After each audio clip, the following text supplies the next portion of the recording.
સુરતમાં મદ્રેસાઓમાં ચાલતા ધાર્મિક શિક્ષણને બંધ કરાવવાની માંગ સાથે કલેક્ટરને આવેદનપત્ર આપી રજૂઆત કરાઈ હતી।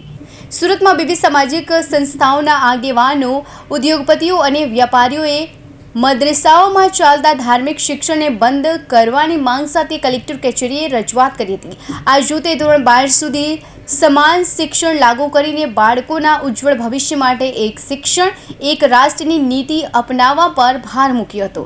આ સાથે જ પુલવામા હુમલાનું ઉદાહરણ આપી કહ્યું હતું કે આ હુમલામાં આતંકવાદીઓએ ધર્મ પૂછીને લોકોને ગોળી મારી હતી, જે કટ્ટર માનસિકતાનું પરિણામ છે। લગભગ 200થી વધુ લેટર પેડ સાથે કલેક્ટર કચેરીએ પહોંચેલા આ પ્રતિનિધિ મંડળે મુખ્યમંત્રીને સંબોધીને આવેદનપત્ર સુપરત કર્યું હતું।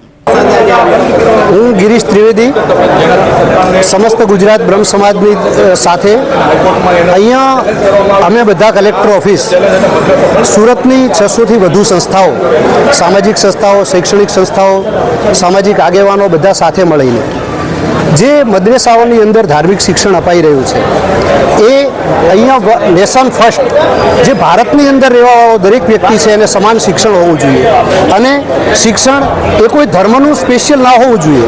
શિક્ષણ એ જીવનમાં ઉન્નતિ લાવે એ પ્રકારનું શિક્ષણ હોવું જોઈએ। સંકુચિત શિક્ષણ છે, જે સંકુચિત માનસિકતાને લઈને શિક્ષણ ધાર્મિક અપાઈ રહ્યું છે તેના વિરોધમાં અમે સરકારશ્રીને કલેક્ટરશ્રી મારફત આવેદનપત્ર આપવા માટે અહીંયા ભેગા થયા છીએ।